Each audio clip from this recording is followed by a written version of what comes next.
of money to hire people and train them, and so not necessarily knowing where, if money is coming in the future makes it hard to make that investment. But I'm hopeful now that we're seeing some movement here in Connecticut. Good. Thank you so much. I'll have my colleague, Representative Kavros DeGraw.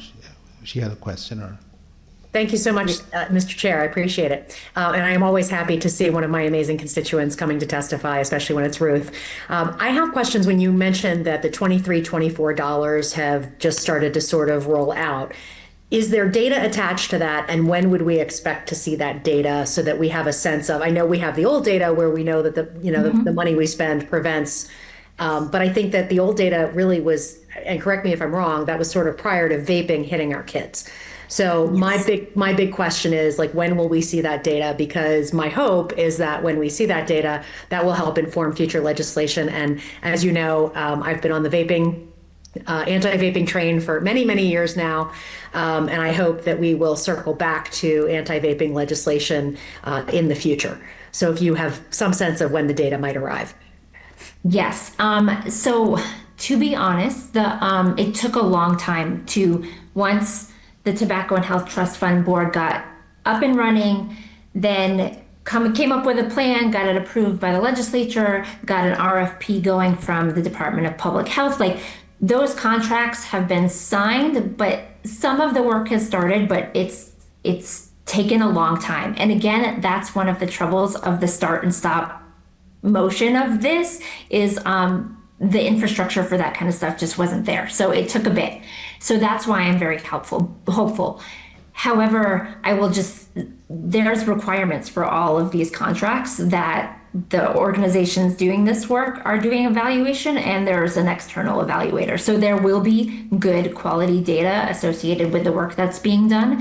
And I would imagine that in the next few months, like that first year, probably be a little bit later, but this year we should get beginning data about the work that's being done. And then kind of that return on investment does take a bit of time to gather, but it's in the works and built in all of the contracts that there will be good data for us to review. And do you know, and if you don't, it's okay, but is it possible that some of that data would include people who are using it for cessation, but who have actually, once they stopped smoking using a vape product, they then actually stopped using the vape product? Because in my experience, people who use vapes to stop smoking tend to never get off of the vape. And so, or the e-cigarette device. And so I'm just curious if there's also potentially data around that.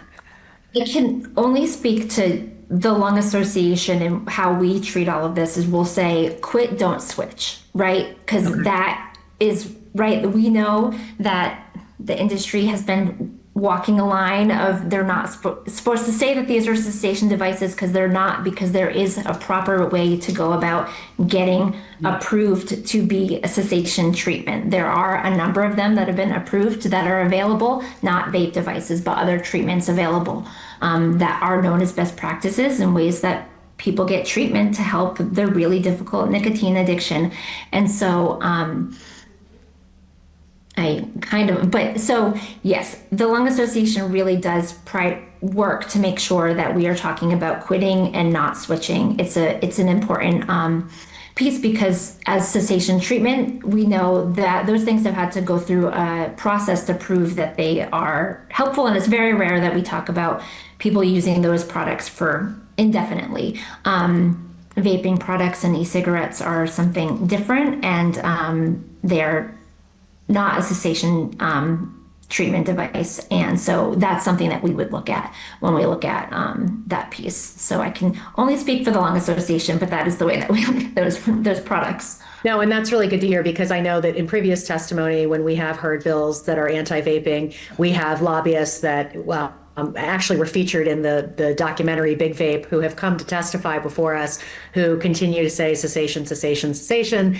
And I just wanted it to be clear that we are also looking into that, because I think it's important for us to know, not just that we are preventing anyone from ever starting, but also that, we are actually getting people to quit and not just switch. So thank you so much for that. And thank you, Mr. Chair.